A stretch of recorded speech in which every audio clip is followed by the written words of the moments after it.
Assalamualaikum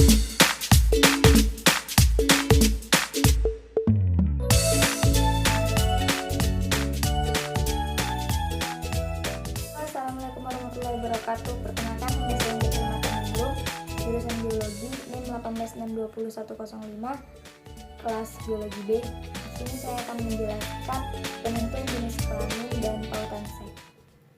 Makhluk hidup dapat dibedakan menjadi dua berdasarkan jenis kelaminnya. Yang pertama itu jantan dan betina. Nah, apa sih penyebab makhluk hidup itu dapat berjenis kelamin jantan dan betina? Itu memiliki dua faktor, yaitu faktor genetik dan faktor lingkungan. Nah, faktor genetik itu merupakan faktor yang berperan utama dalam penentuan jenis kelamin suatu organisme, karena faktor genetik ini ditentukan oleh materi genetik yang ada di dalam kromosom, khususnya kromosom kelamin yaitu gonosom. Yang kedua itu faktor lingkungan. Faktor lingkungan itu dapat berasal dari lingkungan internal sel maupun dari lingkungan luar atau eksternal sel. Contohnya itu seperti suhu lingkungan. Contohnya yaitu beberapa reptil yang menggunakan suhu inkubasi untuk menentukan jenis kelamin. Pada beberapa spesies ini mengikuti pola bahwa telur dalam keadaan suhu yang sangat tinggi atau yang sangat rendah, maka dia akan menjadi jantan.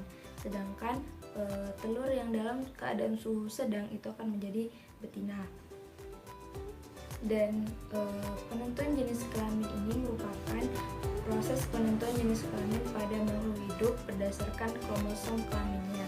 Nah, di sini ada beberapa tipe penentuan jenis kelamin pada organismenya, yaitu XY, XO, ZW, haploid.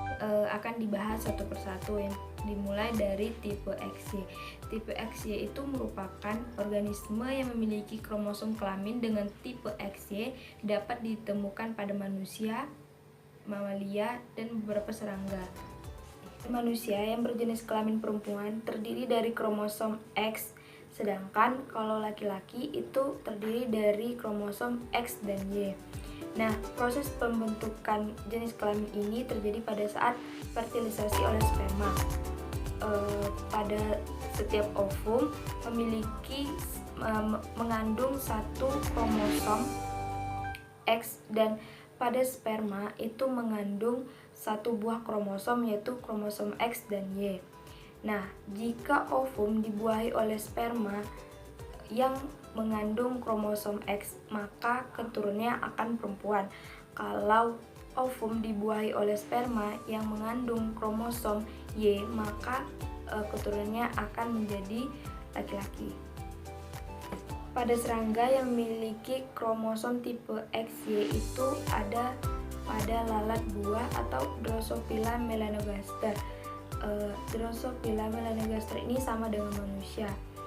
Lalat betina terdiri dari satu kromosom X, dan lalat buah jantan terdiri dari satu kromosom X dan satu kromosom Y. Nah, cara menentukan jenis kelamin lalat buah ini dengan cara itu membandingkan antara kromosom X dan kromosom tubuh atau autosom. Teori ini disebut juga dengan teori keseimbangan Briggs. Nah, ini adalah rumus dari indeks kelamin. Rumus dari indeks kelamin ini tadi yaitu membandingkan antara jumlah kromosom X dengan jumlah autosom atau kromosom tubuh. Nah, apabila indeks kelamin lebih sama dengan 0,5, maka lalat buah tersebut berjenis kelamin jantan. Nah, apabila indeks kelamin kurang sama dengan 1, maka lalat buah berjenis kelamin betina. Nah, di sini kita dapat ambil contoh, yaitu lalat buah dengan rumus kelamin 3AA-XY, maka dapat dihitung dengan indeks kelaminnya itu jumlah kromosom X per jumlah autosom. Dapat kita lihat kromosom X-nya itu 1 dan jumlah autosomnya itu 2, yaitu AA. Jadi 1:2 sama dengan 0,5. Jadi berjenis kelamin jantan. Kita lihat dari sini, karena lebih sama dengan dari 0,5, maka dia akan berjenis kelamin jantan. Nah, selanjutnya yaitu tipe XO. Organisme yang memiliki jenis kelamin dengan tipe XO yaitu terdapat pada belalang dan kecoa, karena pada belalang dan kecoa ini tidak memiliki kromosom Y sehingga penentuan jenis kelaminnya dengan menggunakan tipe XO.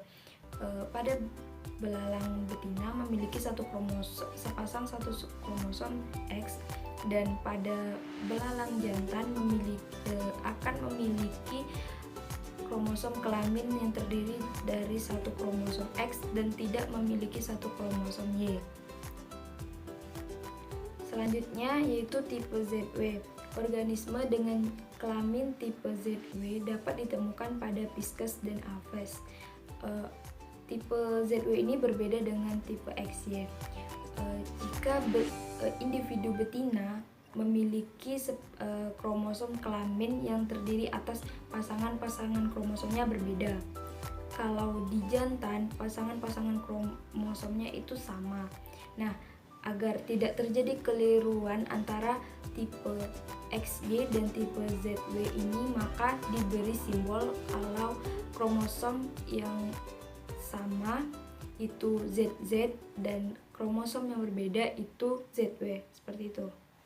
Selanjutnya tipe haploid dan diploid. Organisme jenis kelamin dengan tipe haploid dan diploid ini dapat ditemukan pada serangga dengan ordo Hymenoptera, yaitu semut dan lebah.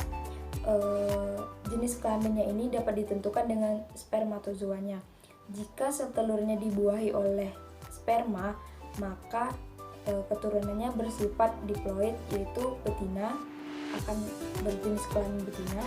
Sedangkan apabila sel telur tidak dibuahi oleh sperma, maka keturunannya bersifat haploid, yaitu berjenis kelamin jantan. Selanjutnya yaitu sex-linked chromosome atau pautan seks. Pautan seks ini menyebabkan sifat warisan hanya muncul pada jenis kelamin tertentu, tergantung pada gen tersebut berpaut. Sex-linked chromosome ini terjadi pada semua makhluk hidup, termasuk hewan dan manusia. Pada manusia terjadi pada kromosom X dan Y.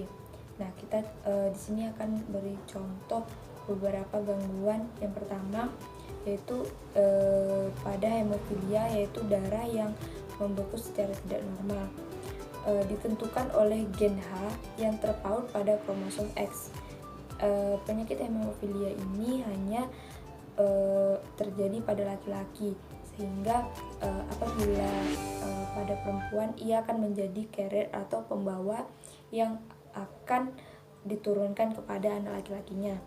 Nah, gangguan penyakit selanjutnya yaitu hipertrikosis, yaitu pertumbuhan rambut yang secara tidak normal bergantung pada umur dan jenis kelamin.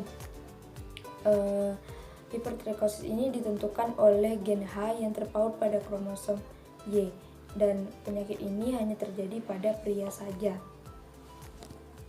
Selanjutnya pada hewan, warna mata pada Drosophila melanogaster.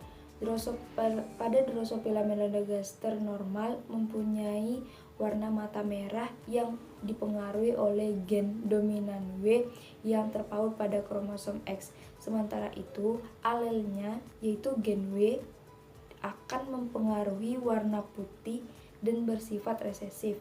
Sifat resesif ini yaitu pembawa sifat yang memberikan pengaruh secara tidak langsung dan nanti akan muncul ketika bertemu dengan sesama gen resesif. Nah, selanjutnya yaitu pada warna bulu kucing.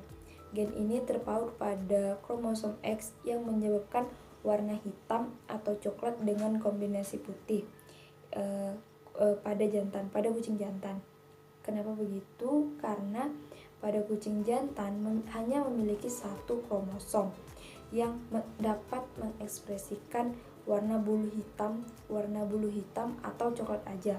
Sedangkan pada kucing betina menimbulkan warna bulu kombinasi hitam, putih, dan coklat. Karena pada kucing betina itu memiliki 2 kromosom yang masing-masing kromosom dapat mengekspresikan warna bulu hitam dan coklat. Sekian penjelasan penentuan jenis kelamin seks dan pautan seks dari saya. Semoga dapat dipahami dan bermanfaat. Kurang lebihnya saya mohon maaf. Saya tutup. Wassalamualaikum warahmatullahi wabarakatuh.